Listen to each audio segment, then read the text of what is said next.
السلام عليكم ورحمة الله وبركاته، اللهم صل وسلم وبارك على سيدنا محمد. ازيكم يا حبايبي؟ عاملين ايه؟ يا رب تكونوا في احسن صحة وفي احسن حال. النهارده عامل معاكم كده، جايبة شوية مشتريات قلت افرجها لكم. انا بصراحة جبتهم على كذا يوم، بس قلت اجمعهم كلهم واطلع بيهم ايه في فيديو واحد. فانتوا بقى قولوا لي رأيكم. البراويز دي هم نفس الشكل ده، نفس الشكل ده، بس هم الالوان دي انا كنت جايباهم ثلاثة، وكنت جايبه قبل كده ثلاثة منهم كانوا عراض شوية ومربعين قد كده. ماشي، فهم كانوا حلوين قوي. انا هلزقهم بالدبل فيس في الصاله في العيد برضو ان شاء الله. ايه، هعمل شويه تجديدات كده ان شاء الله هتعجبكم. انا كل سنه بعمل كده.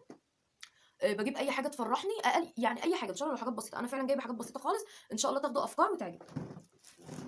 دول بقى حاجات المطبخ. انا طبعا بعد ما جبت الورق بتاع المطبخ ما عرفتش اكمله، لانه رحت اشتري قالوا لي خلص. فانا ما صدقت عيالي ناموا وكده، قلت اوريكم المشتريات لانهم بيبهدلوا. جبت بقى ان شاء الله اكمل معاكم المطبخ. جبت ايه للمطبخ بقى تاني غير الورق؟ جبت رحت المره اللي فاتت عشان اسال على الورق، ما لقيتش. لقيت الفوطه دي. ماشي، هي بصوا تحسوها بتشرب ميه كده، قماشتها جميله قوي. دي كانت ب 15 جنيه. بصوا، هو نفس اللون اللي انتوا شايفينه ده كده، بامبي او وردي، مش عارفه بقى بتقولوا ايه، بس يعني حلوه قوي. وجبت المفرش دي للتلاجة ان شاء الله برضو عينها للعيد، هي لونها فضي. وجبت الورق ده اللي انتوا شفتوني بلزقه للتسريحه، بس هعين بقى الباقي دول للرخامه بتاعه المطبخ.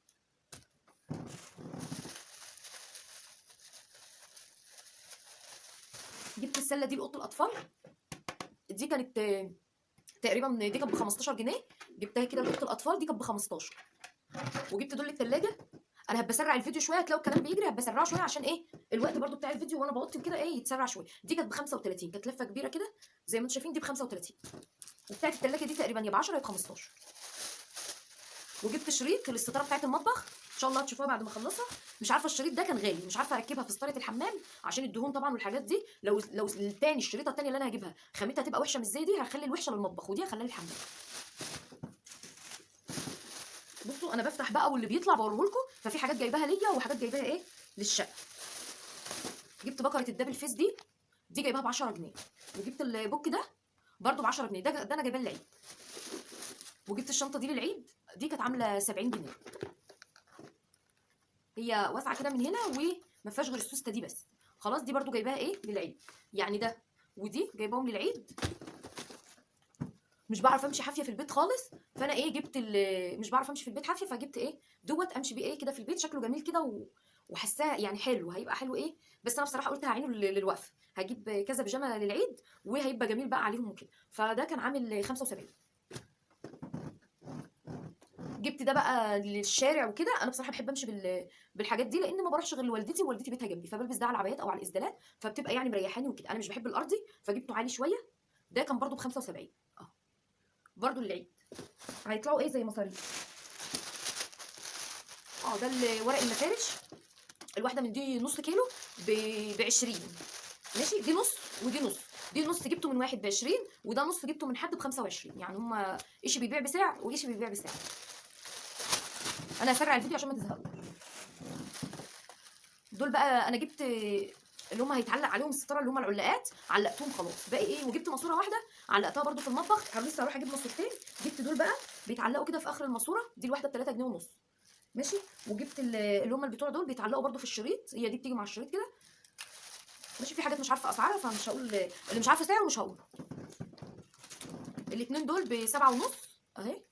دول بحبهم قوي، جبتهم للمطبخ برده اهم. جبت اتنين بصراحه جمال جدا جدا. الكيسه اللي بتيجي في ايدي بفتحها لكم على طول عشان انا ما كنتش مجهزه. بصوا جبت بقى الجالون البوهيه ده، لاكيه لامع عالي الجوده. ده جبته عشان هدهن بيه البيبان بتاعت الشقه والشيش بتاع البلكونه. انا اللي هدهنه لنفسي، مش هجيب حد يدهن لي حاجه، انا هدهنه. جبت فرشه اهي، انا بجيب فيديوهات من على اليوتيوب وبتعلم كل حاجه وبعملها وبتطلع حلوه. وجبت كمان ايه واحده من دي، قلت ممكن عاوزها، جبت دي وجبت فرشه وجبت اللاكيه. جبت لونه ابيض عشان بيبان الشقه عندي لونها ابيض. والله ما انا فاكره الاسعار، اصل في حاجات جايباها من زمان وحاجات تانية جايباها دلوقتي. وجبت دي برده للحمام، ومش فاكره برده السعر قوي، مش فاكره عشان ما اقولكوش السعر بيطلع مش فيه. جبت ايه تاني، جبت اخرى. جبت اخرى لان بتاعت الحمام كانت دابت واتكسرت، فجبت دي جديده كده للحمام. هبقى ايه اغسل الحمام بقى غسله كويسه، وممكن الزق عليه ستيكر بحيث اغير في شكله شويه. وايه، وهحط الاخرى دي بس مش دلوقتي، لسه شويه. وجبت كمان دي برده للتلاجة برده. وجبت قفل صغير، قلت ايه بحبهم وكده. وجبت دي مسامير. ودي اكره الاكره اللي انا لسه وريتها لكم، اللي هي الجناش بقى بتاعها اللي بتقفل.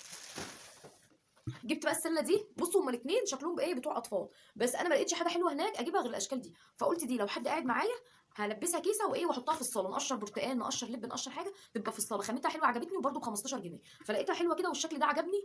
قلت خلاص هجيب دي واجيب دي، واحده احطها في الصاله وواحده ايه، بس مش هحطها في الصاله، انا هخليها في اوضه الاطفال الاثنين. يعني اعملهم كده في اوضه الاطفال وايه، وابقى اطلع واحده لو عوزنا ايه اطلعها يعني، لان هي مش هتلاقي على الصاله، على ما بجيب واحده ايه شكلها ايه يلاقي على الصاله. بس دي ب 15 ودي برده كانت ب 15. اثبتي. جبت دي بقى للركن عشان العيد، عارفين بقى العيد والتغيير وكده اهي.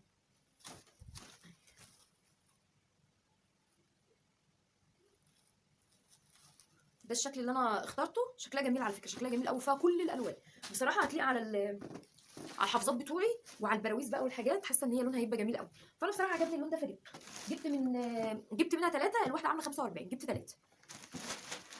المساحه اللي انتوا شفتوني بمسح بيها الارض لها غيار، جبت الغيار ده ليها ب 20 جنيه، الغيار ده ب 20 جنيه. جبت صبانه، جبت صبانه للحمام دورين، دي ب 20 جنيه برضه. جبت دي كمان للتلاجة برضه ب 7 ونص. جبت دي كمان ب 7 ونص برضه، اي حاجه هتلاقوها بتلزق على التلاجة ب 7 ونص.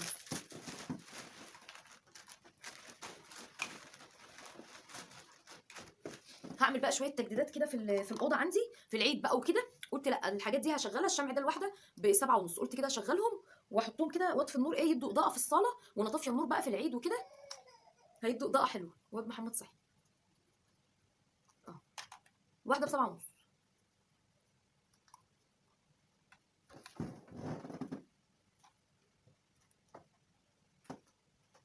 انتي حزينه ما بتشتغليش ليه؟ اهي اشتغلي ما بتزعلنيش. جبت دي ب 5 جنيه، دي ازاز كده بالغطا بتاعها، ما كانش فلاهي.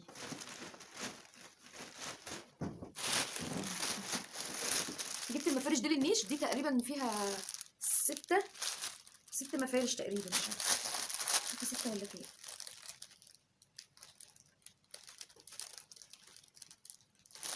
فيها 6، دي فيها 6. هحطهم في الضرفتين بتوع النيش تغيير برضو في العيد وكده، دول كانوا عاملين 40 جنيه. جبت بقى الجميله دي عشان المفاتيح، دي بيتعلق هنا كده المفاتيح، وهنا بيتحط بقى المحافظ والبوك بتاعك، المحفظه بتاعتك او المحفظه بتاعت جوزك والبوك بتاعك وكده، وهنا المفاتيح. بس شكلها جميل قوي، دي انا عينها للعيد برضه، هي ليها عليه من ورا، بس لو مفيش عليه ممكن تتعلق بالدبل فيس، فانا لسه بقى مش عارفه اعلقها بالدبل فيس ولا اعلقها ايه بالعليه، مش عارفه. فانا كنت عايزه اجيب بس سله وكده تليق على علبه المناديل دي. علبه العليه تقريبا كانت ب 60 جنيه، يا ب 60 يا ب 65 حاجه زي كده، لكن علبه المناديل دي كانت تقريبا ب 35 او ب 30، يا ب 30 يا ب 35. هي دي شكلها كده ماشي. دي بقى هشوف برضه هعمل ايه. بصوا بقى الجمال ده، بصوا الدلايه الجميله دي بقى لها مكان ان شاء الله، هتشوفوا كل ده في العيد ان شاء الله. هفرش وهظبط الدنيا وهظبط الاماكن، ومش هفرش غير يوم الوقفه عشان يبقى لها زهو. انا غسلت الحفظان عشان يبقى لها زهو. والبرواز ده جبته برده كده، قلت ايه هعلقه بالدبل فيس في اوضه البنات، مفيش اي حاجه في اوضه البنات، فانا ايه هجيب ايه قرانيه كده في اوضتهم، والبرواز ده حلو قوي. وجبت دي، جبت علقه اكليريك اللي هي الشفافه، اتكسرت مني وطلعت مش حلوه خالص. جبت بقى العلاقه دي هوريها لكم اهي، مش لاقيه ولا دبوس، ما اعرفش يروحوا فين اهي. دي عامله 45، وفي منها نوع ضعيف عامل 30، وفي منها نوع ابيض شفاف كده بلاستيك عامل 15، فانا جبت دي. انا دي هعلقها ورا باب اوضه البنات، اعلق عليها الشنط بتاعه المدرسه بتاعتهم والحاجه، هي هتستحمل تشيل اي حاجه تقيله وجميله بصراحه. بعد ما ادهن بقى باب الاوضه، بصوا بقى دي السجاده اللي انا جبتها للمطبخ، الموكيته اللي انا جبتها للمطبخ اهي.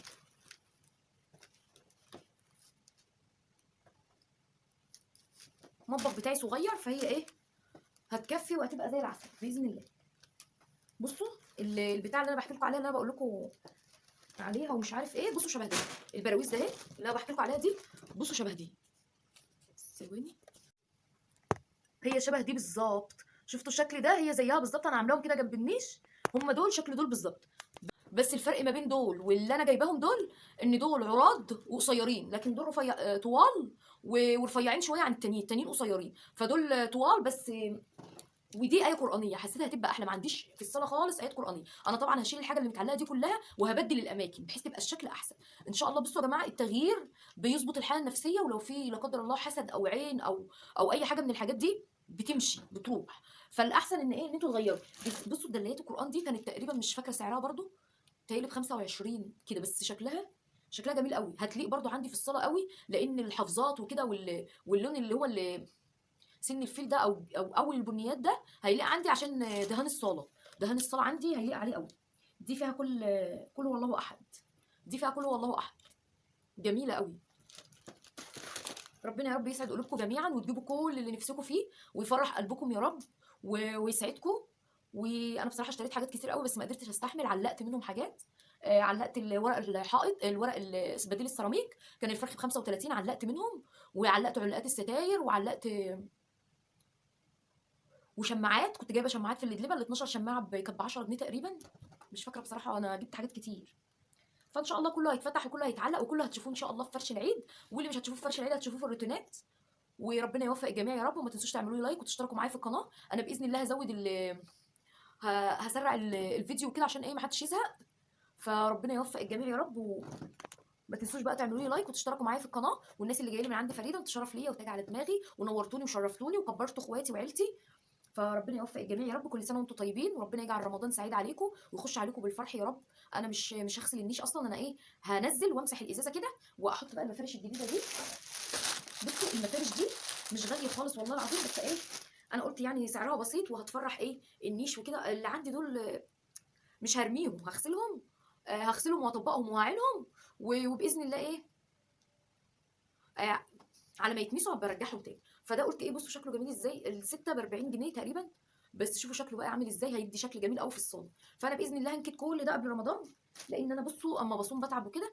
فالنيش هعمله قبل رمضان، وهفرش الحاجات دي قبل رمضان. لكن فرش الركن يعني فرش الركنه والحافظات والستاير باذن الله هغسلهم على بعد اول اسبوع كده في الشهر الجديد. هبدا ايه اغسل الستاير وايه وانشرهم وايه واعينهم شويه، وبعدين ايه افرشهم. انا عايزه الشقه تبقى وحشه، تبقى شكلها وحش، عشان لما اجي افرش في العيد يبقى لها طله ويبقى لها شكل جميل. ربنا يوفق الجميع يا رب. ما تنسوش تعملوا لي لايك وتشتركوا معايا في القناه، شرفتوني ونورتوني، ربنا يسعد الجميع.